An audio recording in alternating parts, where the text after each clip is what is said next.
Welcome back, Guardians Unplugged family, to our next episode here.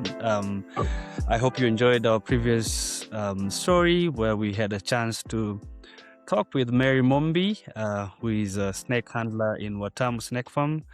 If you've not had a chance to listen to that story, please, as always, go back to our YouTube channel. You'll find a story there. It's very interesting. Today, we're joined by Nelson Kirrokor. Nelson Kirrokor is a Maasai community leader from Nkoilale, of course, in the heart of the Maasai Mara. He's the CEO of Nkoilale Community Development Foundation, which is an organization that has been doing great work within the community. He's going to talk more about that in a little bit. Focusing on education, environmental conservation, of course, women empowerment. He's done water projects, so we're looking forward to have that conversation with him. And then also we're joined by Jackson. I know Jackson missed in our previous episode. Jackson is also a host of Guardians Unplugged. So thank you. It's great to see you again today, Jackson. Nelson, please tell us a little bit about yourself, your journey growing up in the Maasai Mara, and what inspired you to be a community leader and the work that you're doing currently within Nkoilale community. Thank you. Thank you very much, Kirapash and Jackson Kyok, for this great opportunity to talk about what we do. And first of all, let me introduce myself. My name is Nelson Ole Kirrokor. I'm from Maasai Mara, Nkoilale village. This is where I grew up. I actually had an opportunity to attend a few primary school, not because I wish, but by then the schools were very small. So I remember when I went to Sekenani Primary School, I got up to grade 4. Then that was the end. Then I was forced to move to Talek Primary. That is where I went up to grade 8. And then after that, I went to Ololunga High School. And after that, I came back and I was fortunate to be one of the few students who joined Koyaki Guiding School, which is actually a school of its kind that train guides to become professional out there. Actually, what happened, there was a guy who has been in the Mara for over 30 years. This guy is called Ron Beaton. And he realized that locals are not working in the tourism industry, not because people do not want to employ them, but because they didn't have the right skills. So he began by starting the school, which was able to find people who can support with scholarship. So it was actually not easy to get into the school because you have to go through a big panel of interviewers. They actually have to look at what happened, why didn't you proceeded to the next level, and so they use different criteria to be able to identify. Because then the enrollment was also, the capacity of the school was also very small. I remember back then it can only accommodate up to 27 students at a time. So I was fortunate to be one of the pioneer students of Koyaki Guiding School, and that gave me an opportunity to join the tourism industry and had an opportunity to work in one of the high-end camps. And from there, because someone else supported me, which I even don't know, that something instilled something onto my heart that I also need to give back. And that's actually how I came back to Nkoilale, and together with a few passionate community members with the same idea, that is when Nkoilale Community Development Foundation was born. And the main role was to address the challenges that the community are going through. Then from there, in between community work, I also had an opportunity to attend Maasai Mara University, where I did a diploma in tourism and wildlife. And Mm-hmm. from there, I also went to Africa Nazarene. I did a bachelor uh, degree in environmental and natural resource management. And in between working on the tourism industry, community work, I've also now just went back again to African Nazarene University to do my master's again in environmental and natural resource Mm-hmm. management. So, in a nutshell, that is Nelson. Oh, that's great. And congratulations, by the way. I know you told me a couple of days ago that you've enrolled to do your master's. So all the best with that. It's not an Thank you. easy job. Yeah. So I want to take you back before I let Jackson lead us in the next question to Koyaki Guiding School. Can you tell us a little bit about Koyaki Guiding School and the impact that school has had to the Maasai community, especially for students who didn't have the opportunity to continue with their education, further going to college or university? Uh, Actually, what I can say about Koyaki Guiding School, in my view, I think it is something that has completely changed the landscape in terms of livelihoods and in terms of community impact. That has really changed because uh, if I can remember very well, I think over 400 students have already gone through the school and they're all working in the tourism industry. Mhm. A majority of them are out to support their communities in so many ways.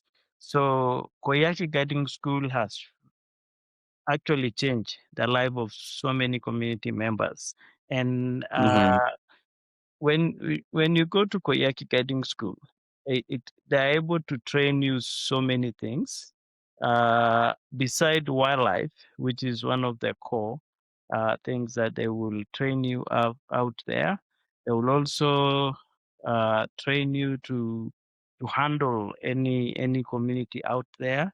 Like your capacities improve and enhance so that you are able to handle people from different destinations all over the world.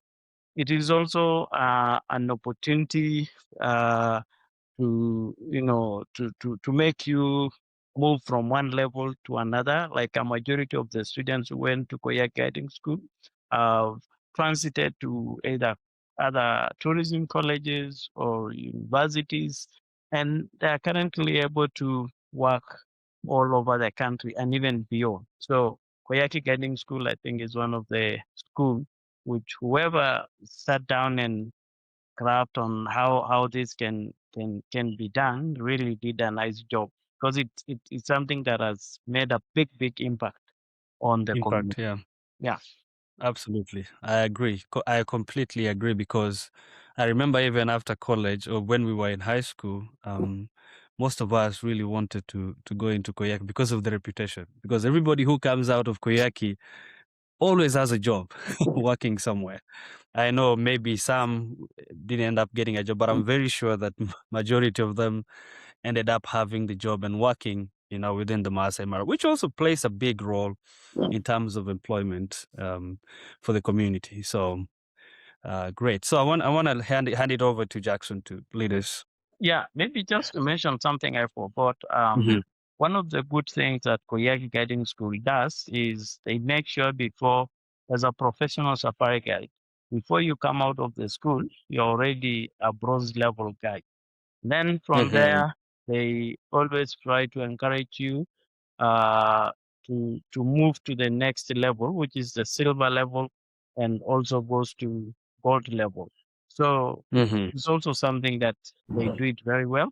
That they don't just stop there, but they try to help you to move from one level to another, which is also a big advantage when it comes to guiding industry. Guiding. Yeah. Okay. Okay. Yeah, and I think actually, growing up, we've seen people, especially from the Mara ecosystems, attending Koyaki Guiding School. And I think that played a critical role, especially when it comes to livelihood, because I think what the pioneers of the school was that, yes, we have this great ecosystem that is providing these enormous, services and all that. How can we make sure that the community that is part and parcel of, protecting these ecosystems get, some skills and upbringing? Because if Koyaki school was actually located in Narok or any other place, and then I wouldn't say that, I think I can say that the people from Chale, Nkoilale, Sekenani, and all that surrounding might, they might not have been able to attend that school. But since it was just within the Mara and all that, they said it was a great opportunity for that. Yeah. Thank you, Nelson, for that. I believe as we continue talking, you'll also talk a little, not a little bit, but more in details about the work that you're doing. But I think we would like just to understand from your, perspective, what does, conservation mean to those communities that surround the Mara ecosystem? Well, in my view, I think conservation really means a lot to us. If we talk about community conservancies, they have really changed the landscape. I remember a few years back, we only had Olchorwerowa and Koyak Lemek. Those were the pioneer conservancies, which even came in as the name of the trust. And by then, the land was still communal, and so many things were not well organized. But after the land has been demarcated, and then we are able to come up with the idea of community conservation, where you bring in your parcel of land, someone else bring his, and put them together, and that become a community wildlife conservancy. That has really changed the landscape, because as we speak now, I think uh, those that are adjacent to the Mara are over 15 conservancies, and it's moving further east toward Loiter Plains, Loiter Forests, and hopefully to cross over to Kajiado, and then that will really mean a lot to us as Maasai community, and also wildlife. They have brought a lot of benefit, to be specific. Things like income, job, support for schools, support for health facilities. Uh, so many things have came along the conservancies. I remember growing up as a child, we used to see vehicles crossing over, going to Mara National Reserves, and we just wave them, and you hardly see any benefits. But now, with the interaction of the conservancies, there are so much benefit that is coming to the community. If you go to a particular village, for example, with 5 families, you could categorize, and each family could be getting 60,000, 50,000, 30,000. So in a period of 1 month, if you try to combine the income that that particular cluster is getting, it's really getting a lot of money, which goes to food, it goes to clothing, it goes to paying school fees, it goes to improving health. So conservancies are really doing a lot, and I think it is something that can be really supported by the community to be upscaled, because it's bringing a lot of benefit, direct benefits and indirect benefit to the community. Yeah. Yeah. And I think you can agree with me on this, that conservancies, or the income or the revenue that these conservancies are providing what is actually an alternative, source of livelihood to the community. Because we are Maasais, and Mhm. predominantly we rely on the life of a cow. Growing up, is a cow, all that and all that. Mhm. There are certain things such as climatic, conditions that are changing. We can't run away from that. It's already affecting us. So, Mhm. and there is what is called the distressed cell, whereby right now we're in the process of that. I think Sam just mentioned to me that you're in the process of taking your kids to school. So, of course, initially we began to start at around 4. So right now, so many cows, sheep, are flooded in the market, but the prices already, what's it called? They're fluctuating. Our farmers, are not getting caught on it. So I think maybe I don't know. Maybe you can. I wanted to we wanted to pick your brain on that. That yes, as much as we have livestock and all that, but conservancies are actually providing a stable and a reliable, source of income to these households. Absolutely. And I think the beauty of it is that it is something that is bringing income, and it is also not changing the way of life that we've always been having for generations. Like one of the beautiful things that is also coming in is the combination of tourism and livestock. If you look, if you take, for example, for instance, a conservancy, a community conservancy like Nabosho, it is perfectly blending both. We have wildlife, a lot of wildlife, and we also have livestock. So I agree with you. It is something that is bringing an alternative source of income, but it is also not changing anything that we normally used to do. Now the land will remain the way it is. We'll continue to have our wildlife, which we live along with, peacefully coexist for so many generations. Mhm. And in addition, we now have tourists who are coming to take pictures. Yeah. They're not taking away any wildlife, but they just take a picture, and we benefit from that particular picture. Let me mention this. The other day I was driving to a place called Talek, and I was driving through Nabosho Conservancy with a few community members who are also members of Nabosho Conservancy. Then we happened to meet one of the elephants out there grazing just by the road. And then I was asking the people that I was with, who does this elephant belong to? And then all of us were saying, it is for all of us. We've just driven past cows, which belong to a particular family, but this elephant belong to all of us. Because if Mhm. people come and take pictures, the money we get at the end of the month is splitted all to all the families that Yeah. own Aboicho Conservancy and even beyond. So, looking at an animal, I think going forward, we'll continue to appreciate wildlife even so much than what we've always been, the perception that we've always been having. Because the wildlife belong to all of us. I could say my cows Mhm. belong to me, but the wildlife belong to all of us. Yeah. That Mhm. is. Yeah. Please, Sam. No, go ahead. I wanted just to say the government is just a custodian of the wildlife, but the wildlife actually belongs to all of us. But I think that is Mhm. interesting. That's a good tagline. Mhm. Belongs to all of us.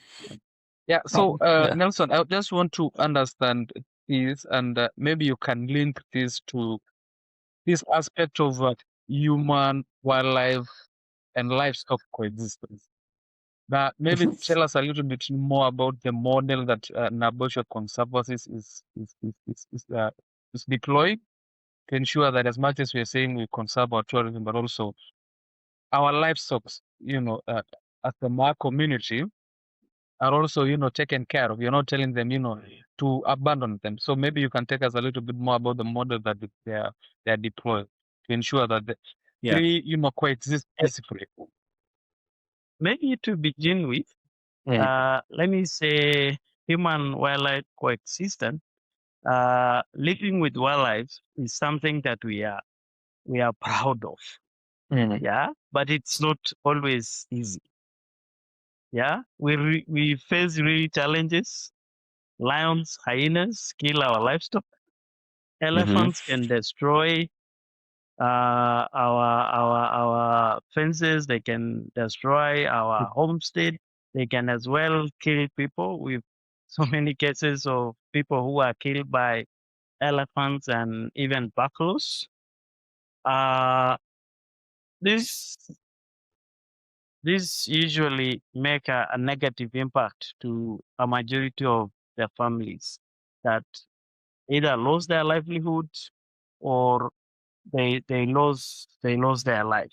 So coexistence must be supported in my view, and every conservancy manager, every person working in the tourism industry, every person who is taking care of the wildlife, we should all support the peaceful coexistence. This must be supported. Communities need practical solutions, in my view, like compensation, better planning, inclusion in decision making, for example, so that whatever that is going to be implemented in the conservancy will always work for us and not against us. So that should be the perception which should always come to the mind of all of us. Whoever who is thinking about wildlife will always think about the community, because nothing will work in isolation. So for the conservancies around the Mara, personally, I will appreciate the fact that they are really working toward that direction. Some of the conservancies have started the compensation scheme. Or, of course, it is still very little. You can't compare with, the effect, what has happened. Yeah. But I think, in my view, it's a step which can be improved going forward. Also, if we continue to have benefits, uh, wildlife benefits, I think it is something that could always, if an elephant, maybe he kill one of my cow. I'm not saying that will happen, but if I'm getting benefit, if I'm We're not praying getting, for that. yes, if I'm getting benefit, at least that will always help me to cope with the situation and continue to, to see how that can be done well, how we can live, because these are the animals that we grew up when they are there, and we will continue to be there, all of us. So for me, I think this need to be incorporated into whatever that is, for example, the tourism partners, the community members should always think on how this can be done, because the animal are always going to be there. We are going to be there. The livestock are going to be there. So something has to be done. Little has already been done, but so much need to be done. Yeah. Mhm. All right. And I want to go back. Sorry, Jackson, to go back to compensation. I know it's a huge topic. It's a very big topic. Can you tell us some of the ways we can better improve compensation? I know we've been focusing more on conservancies, but you can also touch in general within the country when it comes to protected areas that are owned by the government, that are owned by the counties, but also the conservancies, both private and community. How can we best improve compensation? I think this can be improved by, first of all, accepting the fact that these wildlife are there and they don't understand that whatever destruction I'm making is negative. So for us, for example, I think conservancies through the MMWCA and KWCA, they have already taken a step a guidance role on how this can be done. But I think this is not enough. And for example, if we talk about Narok County, the biggest share of the benefit that is derived from tourism in Maasai Mara is actually going to Narok County. And we're not getting any compensation, to be Mhm. honest, from the county government. So if this can be extended, what is currently happening in conservancies can also be extended or expanded to actually happen at the county level, because we could be talking about the Mara, but remember the animal have no boundaries. We've seen elephants going all the way to Mao Forest. We've seen them going all the way to Loita Forest. They Kajiado. actually, yeah, to Kajiado. Mhm. So this Mhm. is not something that we can limit to the Mara conservancies, but it is actually something that needs to be looked at a broader angle by the county government themselves. So Yeah. the county government and the government at large need to come in so that this can be done the right way. Thank you so much for that, Nelson. And I'm aware that there is a bill that has been introduced in Narrow County. It's conservancies bill. Yeah. Yeah. So we are hoping. I mean, it's a step. Yeah. So we are hoping when that bill is being discussed and whatever objectives that are being mentioned in that bill will be something that will address some of the things that we are talking about, but also continue moving forward conservation within our community and streamlining some of these issues that we are talking about. Okay, thank you so much, Nelson. I know we've talked much about conservation, conservancies, and all that. Let's now transition to what you're doing within the community. And just to let our viewers know that very soon we will have somebody working within the conservancies who will be our guest. But also we have somebody as well working within the Maasai Mara National Reserve. I'm not going to mention names so you can look forward to it, but we will make sure that they will also provide us with more information, because I know Nelson has provided just a bit, the tip of the iceberg. So they will come in and provide more details. So let's move into Nkoilale Development Foundation. Can you please tell us about this foundation? When was it established? What inspired you to establish this foundation, the work that you're doing within the community, and talk in more details, even with the hospital that you established, the school and all that. So Yeah. Okay, thank you very much. Guardians Community Development Foundation started back in 2010. That is when we registered the organization. And it was actually as a result of challenges we are going through as a community. So when we registered the organization, we came up with 5 areas that we plan to tackle.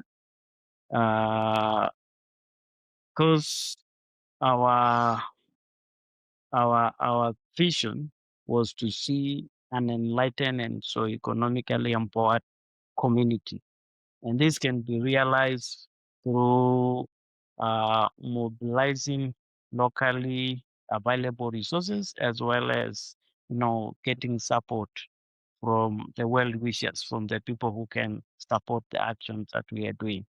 And so we came up with 5 areas. One of them was access to education. That is one of the objectives. Then the other one is access to healthcare, which is also a big challenge in our community. And then the third one is access to clean water or water, which is also one of the biggest challenge in our community. And then the fourth one is community economic empowerment, improving our community in terms of economics. Then the last but not the least is environmental conservation, or how can we conserve our environment. So we started with the first one, which is access to education. To begin with myself, personally, I was forced to go to different villages to be able to access education. because there was no school around. Supposed to go to Secondary, was supposed to go to Talek, and further up again toward Narok, because I couldn't, there was no any facility around. So you could actually imagine how many children will not be able to access if there is no facility to go.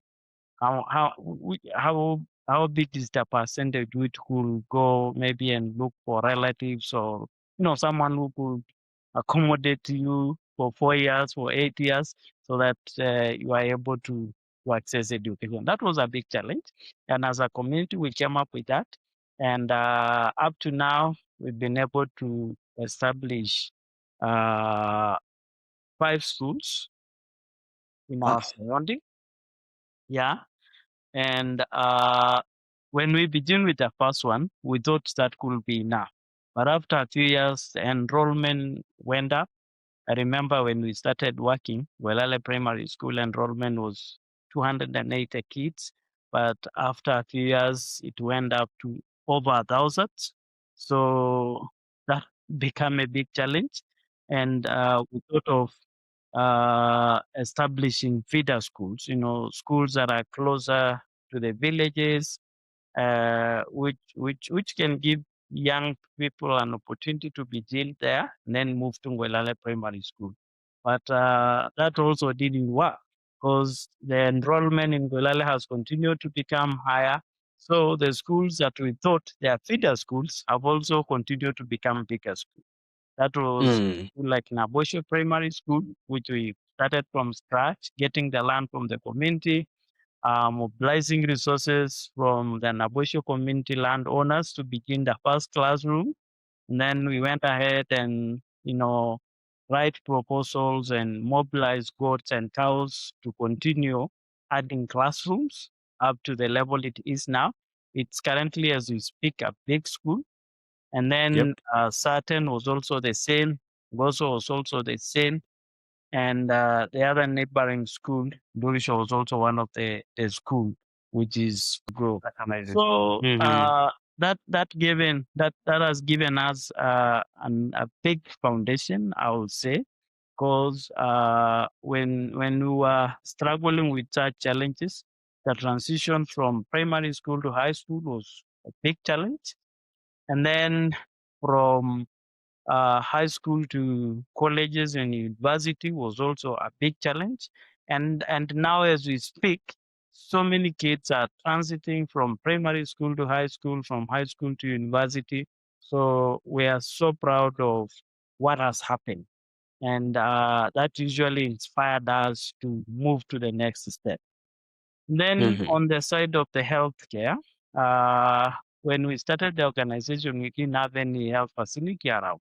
So we began by going to the community, getting the land, and then writing the first proposal uh, to well wishers, and also going around to mobilize cows from the community. I remember when we were building the maternity wing, because the facility now has outpatient, inpatient, and maternity wing.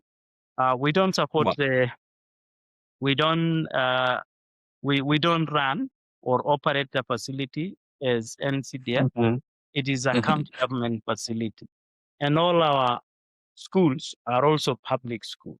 So what we do is accessibility. We make it accessible, and then we push it to the government, to either national government if it's a school, or county government if it is a health facility. Because as we know, currently the health services are devolved to the county government. Mm-hmm. So our Yep. facility is run by the county government.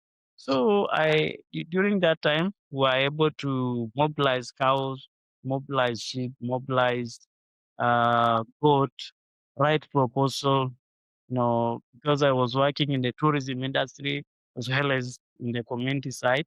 I remember by then I was working in Nabosho Conservancy, and that is when I met a lady working at the Embassy of Japan. I was able to talk to her about what we do, and when she went back, she actually invited us to write a proposal. So we wrote a proposal, And through her, we were able to get 10 million Kenyan shilling, which was enough to Wow. build our outpatient, Mm-hmm. furnitures, and Mm-hmm.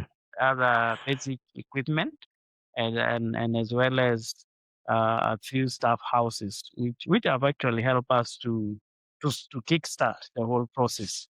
And then from there, we continue to write proposal, and currently we have a big facility which is Yeah. run by the county government. And then Mm-hmm. the other, the third one, which is water, access to clean water. Together with the community, we mobilize resources and we were able to protect our spring uh, closer to Siena Spring. And now we've piped it, I think, 13 kilometers. And most of our schools, apart from one, are connected to the same water. The health facility is Wow. connected. At the shopping center, we also have an ATM. So that is one of the projects that we say it's a self-sustainable project, because the Mm-hmm. money that people pays goes back to supporting that particular project to continue to provide services. And then on the side of community economic empowerment, we've also uh, established a craft center whereby a group of 85 women are currently doing beadwork. We've trained them, and we've also mobilized a market for them. Actually, Mm-hmm. last week they were able to receive sales at worth 1.5 million Kenyan shilling, which they were Wow. actually divide among themselves. Some of them That's impressive. getting Mm-hmm. 60,000, 50,000, which is actually one of the inspiration we've had from the beginning. We wanted to create an income generating opportunity for them. We also have a group doing uh, beekeeping. We also have a group doing soap making, organic soap making, and we Mm-hmm. established a livestock cooperative because we know we're pastoralists. Uh, Cows, sheep, uh, goat are actually in the middle of our our livelihood. They are actually the backbone. So for us to help them improve in terms of the economic, we needed to establish a group which will help them to improve the health of their livestock, help them to access market when they need it, and help them even to improve the breed. Because we know going forward, maybe the current land will not be able to sustain like so many livestock. Yeah. And the ideas and the mindset that we wanted to give our people is you could reduce the number of livestock, but Mm-hmm. not not not the value. You can continue to carry on with the value, but you've reduced the Yes. number, which is actually something that we want to see. Then finally, the environmental conservation, which is also one of the projects that we are currently putting a lot of weight. We've started tree planting in schools. As we speak now, we have an ongoing project that we are planting trees in 5 schools. In each school, we Mm-hmm. wanted to plant up to 5,000 seedlings. Wow. Uh, yes. And we Mm-hmm. are also encouraging the community members to plant trees and conserve their home. As NCDF, we have a tree nursery at our center. So as much as we can, that is going to be an income generating activity as well as Mm-hmm. something that can make people access trees and help to change our landscape as we mitigate the impact of climate change. Mm-hmm. Yeah. Wow. Wow. Wonderful. That's Mm. impressive. Just where do you get the energy and the inspiration to do all these? Because I mean, hearing you speaking about all these amazing Yeah. projects you've done in the community, what really inspires you, Nelson? Actually, what usually inspired me is the impact. If I do Mhm. something and see the results, see something positive is coming out of it, that usually motivates me to continue. Yeah, absolutely. And what has been the most impactful project to you among the 5 that you've mentioned? Which one do you say here have made a great impact to the community? Actually, it is very difficult to say, because if we talk about the water project, that is currently helping, so many people to mitigate the effect of, waterborne infection, which we used to have. It has also saved so many people, because I remember before, a majority of the women usually go to the river. Sometimes they bump into elephant, buffaloes, or even lions. And with water getting closer to their household, that has saved their life. Yeah, in so many ways. We've also seen the health improving because of that.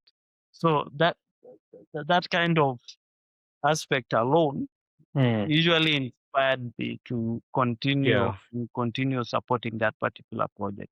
And then the impact generating, like if women get money to support their livelihood, to support their kids to go to school, to have food in the table, that usually make me like, really, this is something.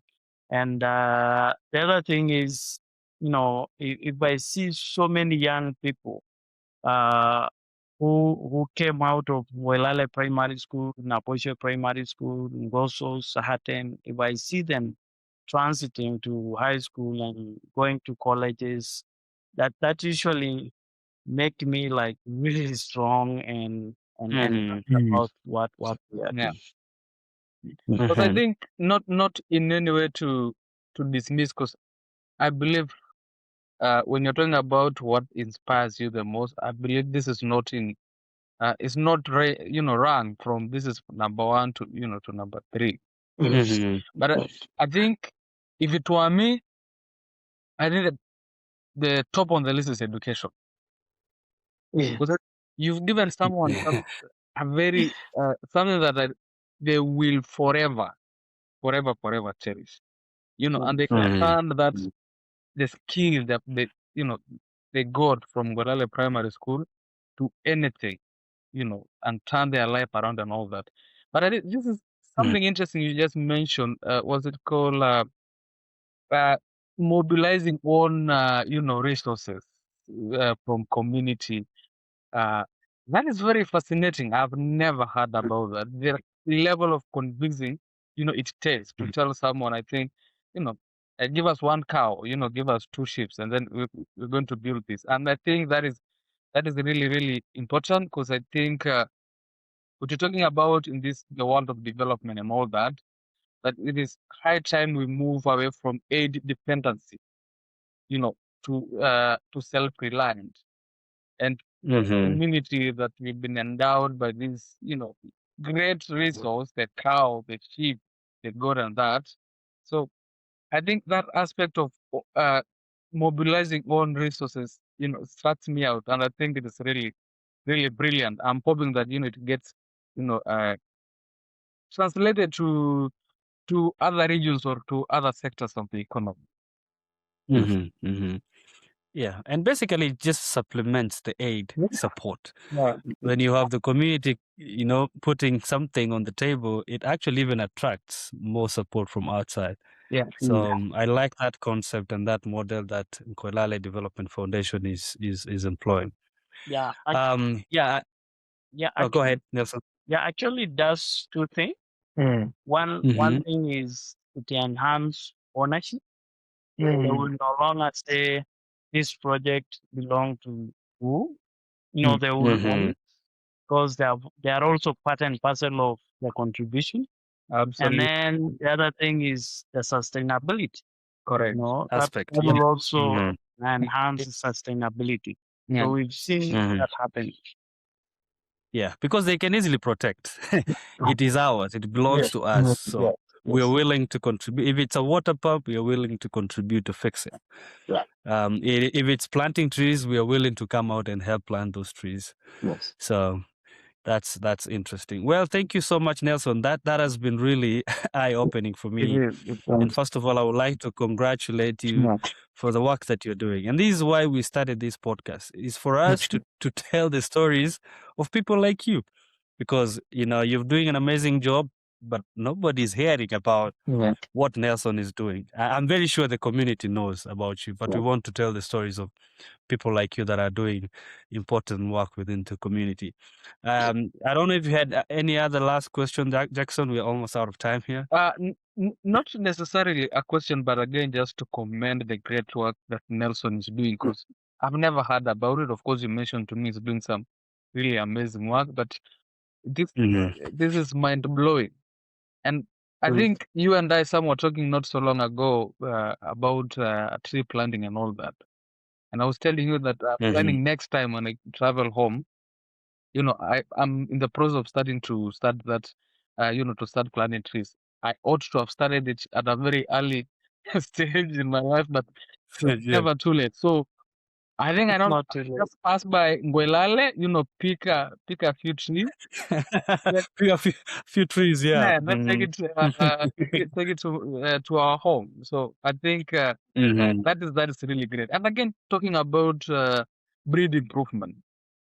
Because again, as I mentioned earlier, we are Maasai. If you're going to tell a Maasai, weka ng'ombe kando, you'll be shot. So just telling them this is really good, but again, as Nelson mentioned, reduce the number but not the value. In the aspect of climate change and all that, why don't we, do breed improvement and all that? Because I've seen your cows. I think I was with some. And, that is the kind of knowledge, we want to evoke to our community. Because in my previous research in Kajiado, as I was talking to this community, elder and all that, he says that we know of a certain individual in the community, I might not be able to disclose the name, who have this amazing and, great, breed of cows. I would love to have that, but I do not know, first of all, because again, managing it, and again, first of all, acquiring it, where do I get it? It's a challenge. Yeah, so that aspect of breed improvement to sensitize our people that, in the phase of climate change, we can actually, why don't we try this different breed of livestock? So, and I think that is really great work that you're doing, Nelson. Mine is just to commend you, and again this is, as Sam mentioned, our aspect is to, or not our aspect, but rather our objective is to amplify such great work that you are doing. I think that cuts across, the entire Mara and all that. So, great. Yeah, and then that also, just to add on what Jackson said, for our viewers and listeners, if you know somebody out there with the similar story like Nelson that is doing an impactful work within the community, across different areas, from conservation, conservancies to community development and all that, please reach out to us. We will include our contact info in the bio so that you can reach out to us. But Nelson, there's something I wanted you to talk about that you forgot. You also established a livestock deworming center, right? Can you talk about that? I know you didn't mention that. Yeah. Sorry to take you back. Yeah, thank you. It is actually, we call it a livestock service center, and it is part of the cooperative, the livestock cooperative. Oh, okay. I've just mentioned. It's actually one of the activity we help them to establish. So we build a crash for them, and the crash include a vaccination place. It also has a loading and offloading zone.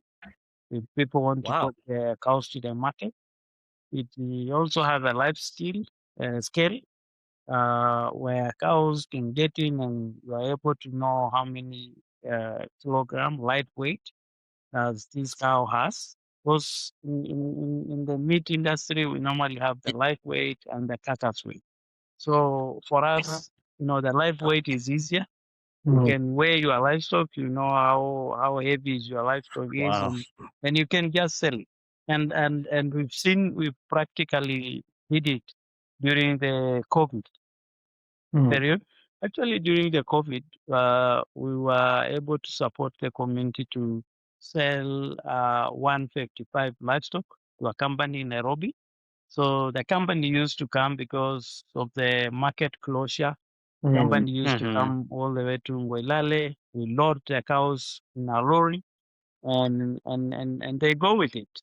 So you'll just come there and you look at your cow, how heavy it is, you record the weight, we've agreed on the price per kilogram. So just look and then after the cows has been loaded, then the money is going to be paid and you get your money. So that Wow. during the COVID, we supported the community to get around 5.5 million shilling from the cows Wow. that we've sold through the cooperative that we've just established. That's impressive. Yes, and Yeah. Amazing. in the crash, we also have the spray ray. Remember where we are? We are surrounded by the conservancies, so we usually have all types of ticks brought about by the different species of animals that we have. So we've also helped them to establish a spray ray, where the cow could just walk through the spray. As somebody from Sekenani, I think I'm a little bit jealous. Are you are you planning to expand? I know the name Nkoilale is focusing on Nkoilale. Are you planning to expand to other regions, including Sekenani, Taleg? Of course, yes. This can be done in so many ways. Whatever that we are able to do in Nkoilale can as well be done in Odesere. It can be done in Sekenani. It can be done in Tale. It doesn't have to be done by exactly the same people doing this, but it's always easier Yeah. to mobilize a group to do by their own in Sekenani. People can do in online media. It's something that is possible. Yeah, absolutely. Yeah.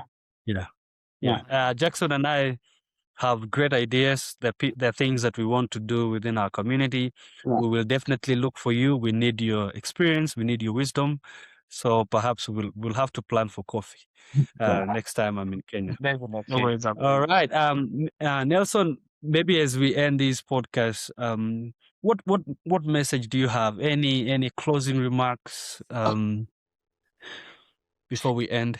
Yes, maybe my close message is the future of the Maasai and particularly the Maasai Mara depend on partnership. When local communities are at the center, when their voices are heard, and when their livelihoods are supported, then conservation become sustainable. And even livelihood become sustainable. So if we work together, communities, government, the world, we can protect this incredible ecosystem for generations to come. Whew. Yeah, there's nothing I can add on top of that. That's the perfect way to end this podcast today. Thank you so much, Nelson. Thank you for making the time to join us at Guardians Unplugged. We will definitely bring you back. There's a lot that I feel we still need to talk about. So thank you so much for making the time. We really appreciate. I don't know if you have any closing comments, Jackson, too. No, nothing much. Just to tell Nelson, congratulations on the great work that you're doing. Keep doing what you're doing. And as Sam mentioned, there are some things that you're planning, and hopefully that we can pick your brain on that, because I think we're all up to the same objective, uplifting the life of the people. especially within the Mara ecosystems and, far and beyond. So thank you and great work. And thank you for Thank joining you us. so much. Thank you so much. All right. For our viewers, as usual, please subscribe, like, and share. We look forward to another episode. We have really great guests coming up in the next few episodes, so don't miss out. So thank you so much.